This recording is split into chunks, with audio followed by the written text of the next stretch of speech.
The nightmare in my own home. How my boyfriend and best friend destroyed my life and how I got ultimate revenge.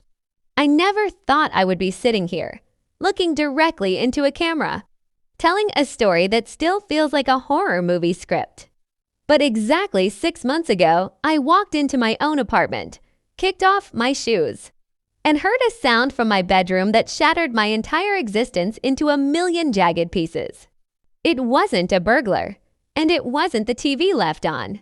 It was the synchronized laughter of the two people I trusted more than life itself, my boyfriend of 4 years, Ethan, and my absolute best friend since childhood, Maya. They weren't just hanging out.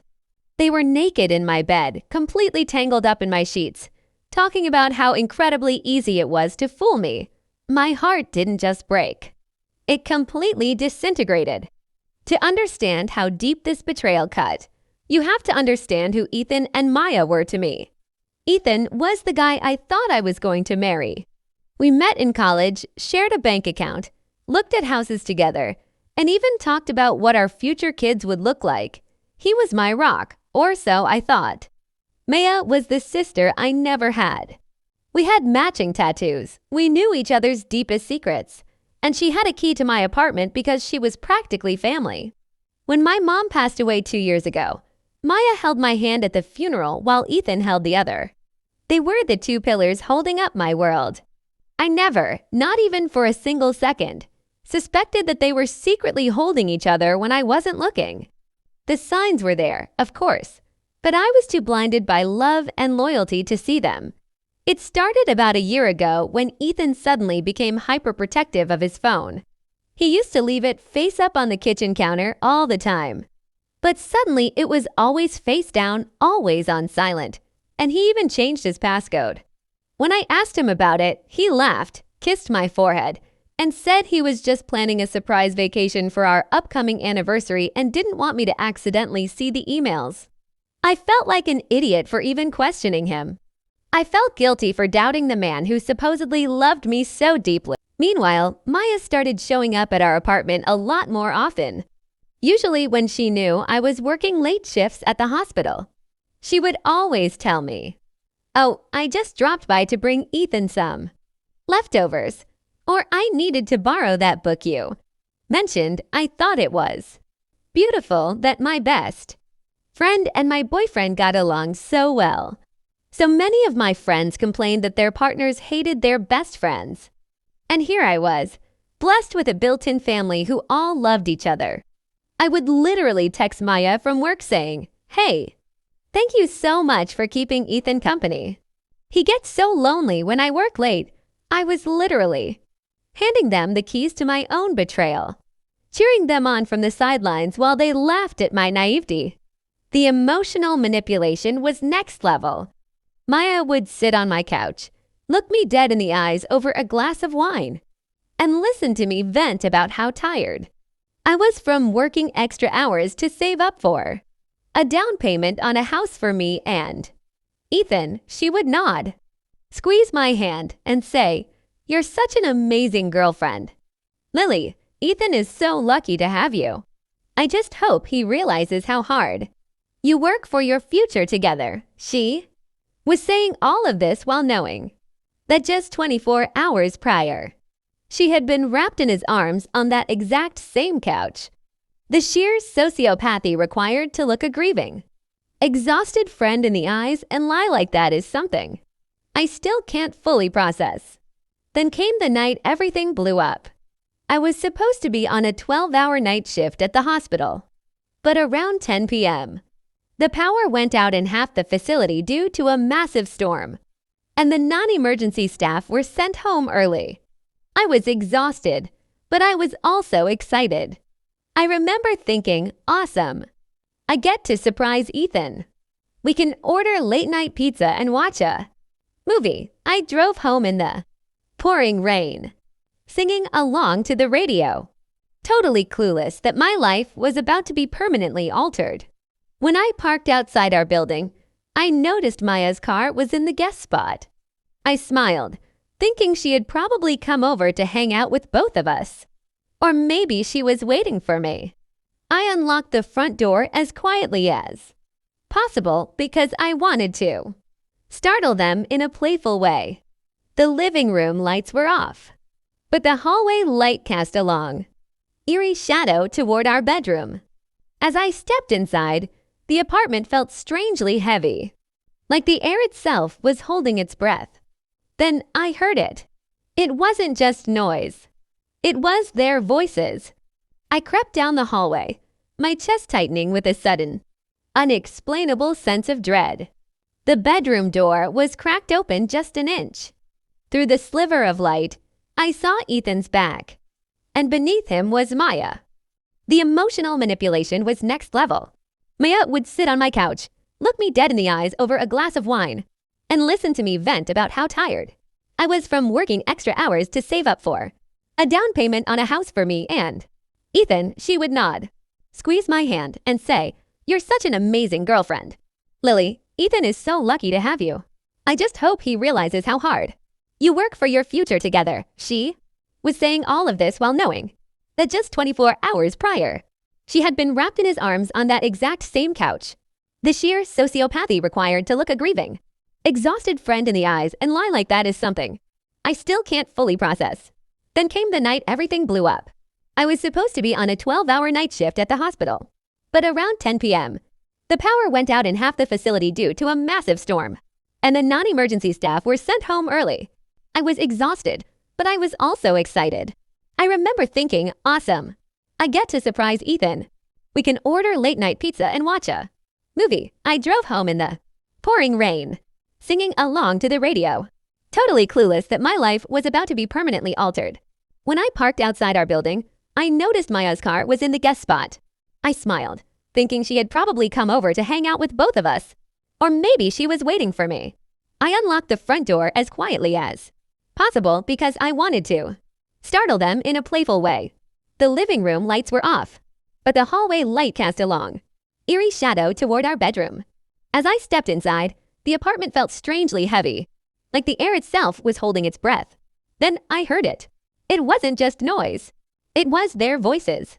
I crept down the hallway, my chest tightening with a sudden, unexplainable sense of dread. The bedroom door was cracked open just an inch. Through the sliver of light, I saw Ethan's back, and beneath him was Maya. I froze. My feet felt like they were cemented to the floorboards. I couldn't breathe. I couldn't scream. I couldn't even blink. I just stood there, watching my entire reality warp into a nightmare. But it wasn't just the physical act that broke me. It was what they said next. Maya giggled, ran her fingers through his hair, and whispered, "What if Lily comes home early?" Ethan let out a cruel, breathless laugh and replied, "Are you kidding? She's a workaholic. She's too busy playing hero at the hospital to notice anything. Besides, she's so gullible. She believes every single thing I say. This friends with benefits thing we have going on is perfect. We get all the fun, and she pays half the rent." Hearing those words felt like a physical blow to the stomach. The room started spinning, and a wave of intense nausea hit me. I didn't burst into the room screaming like they do in the movies. I didn't throw a vase or make a scene. Instead, a cold, terrifying numbness washed over me. In that exact moment, the sad, broken version of Lily died, and a completely different person took her place. I quietly stepped backward down the hallway, slipped out of the apartment, and shut the front door behind me without making a sound. I sat in my car in the pouring rain for 2 solid hours, staring at the steering wheel, letting the tears pour down my face until my eyes burned. But amidst the intense grief, a fiery, blinding anger began to take root. They thought I was gullible. They thought I was a joke. I was going to show them exactly what happens when you push a good person too far. I didn't confront them the next day, or even the next week. That was my first plot twist. If I had confronted them right then, they would have made up excuses, packed their bags, and left me alone in my grief. No, I wanted them to suffer the way I was suffering, but on a grander scale. I decided to play the long game. I acted completely normal. I came home the next morning, kissed Ethan on the cheek, pretended I was exhausted from my shift, and went to sleep. When Maya texted me later that day asking if I wanted to get coffee, I replied with smiley faces and agreed to meet her. Looking at her face across the coffee table, knowing what she had done, took every single ounce of my willpower not to throw my hot coffee directly into her lying eyes. But I kept my composure. I smiled, I listened to her gossip, and I dropped subtle hints that would set my master plan into motion. Over the next month, I became an actress worthy of an Academy Award. I discovered that Ethan and Maya's friends with benefits arrangement had been going on for over a year. I found out by secretly installing a spyware app on Ethan's phone one night while he was passed out drunk. What I found in their text messages was disgusting. They mocked me. They talked about how they couldn't wait for me to work weekends. And they even used the money I gave Ethan for groceries to buy expensive dinners for themselves. But the biggest bombshell, the twist I never saw coming, was discovered through those exact texts. Maya wasn't just sleeping with Ethan. She was also secretly seeing Ethan's incredibly wealthy, intensely strict boss, a man named Richard, who happened to be married. Maya was trying to secure a high-paying corporate job at Ethan's company through Richard, while Ethan was using Maya to get insider information to secure a massive promotion. They were using each other, using me, and using his boss. It was a chaotic web of greed, lust, and betrayal. When I uncovered this, a brilliant, diabolical plan formed in my mind. I didn't just want to break up with Ethan. I wanted to completely dismantle both of their lives, their careers, and their reputations. I began collecting evidence. I screenshotted every single text message between Ethan and Maya. I downloaded video clips from our living room security camera that Ethan thought was turned off, showing them being intimate on our sofa.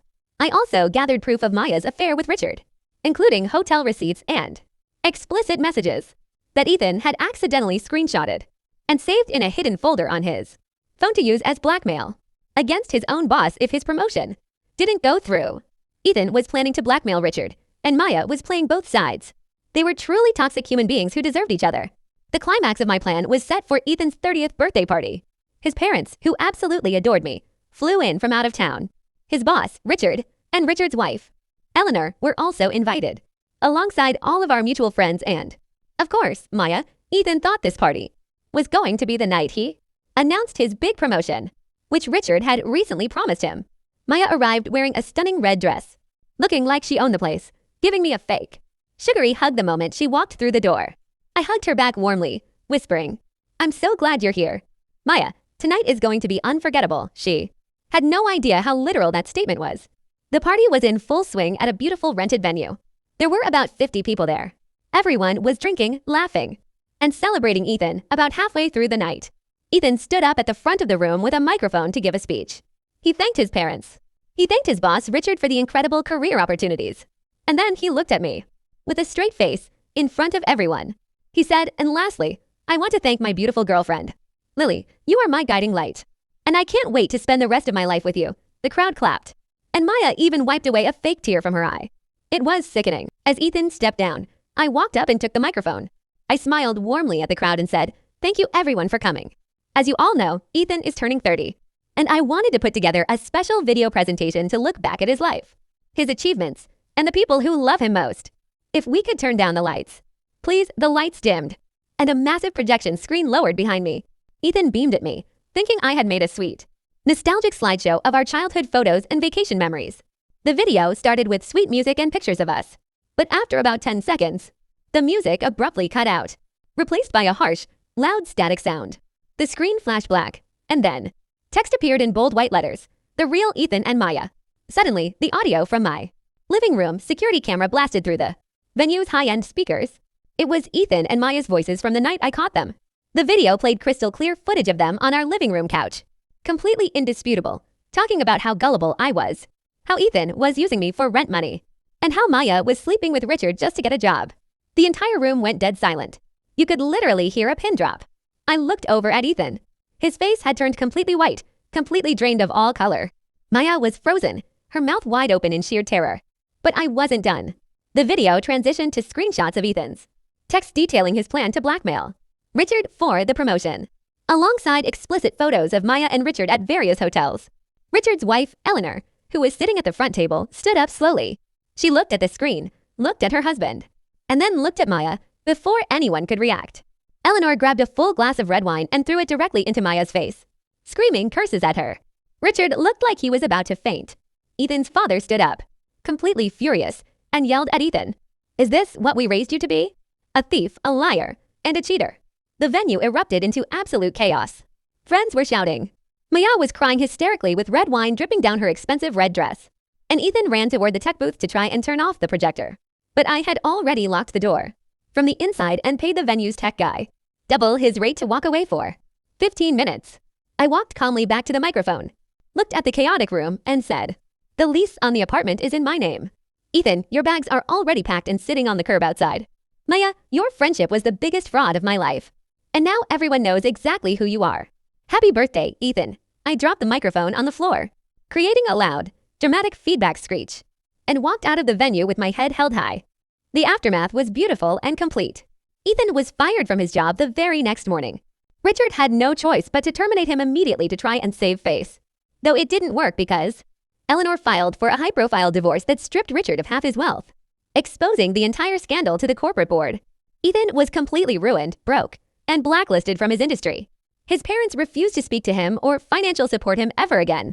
Maya lost her job, her social circle completely abandoned her, and she had to delete all her social media accounts because of the intense backlash from everyone we knew. They ended up moving into a tiny, miserable apartment together out of pure necessity. But from what I hear through mutual acquaintances, they do nothing but fight, blame each other for their ruin, and live in absolute misery. They're friends with benefits. Fun turned into a permanent prison of their own making. As for me, that betrayal was the catalyst for the greatest transformation of my life. I used the money I saved for that house down payment to invest in myself instead. I quit my exhausting hospital job, moved to a beautiful city by the beach, and started my own medical consulting business. Today, my business is thriving. I am making 3 times what I used to make. And I live in a gorgeous apartment overlooking the ocean. I learned that the best revenge isn't just exposing the people who hurt you. It's completely outgrowing them. They tried to bury me, but they didn't realize I was a seed. I survived their cruelty. I took back my power, and today, I am happier, stronger, and more successful than I have ever been. To anyone out there going through a betrayal right now, do not let them break you. Use their cruelty as fuel, play the long game, and watch how beautifully the universe corrects itself when you stand up for your own worth.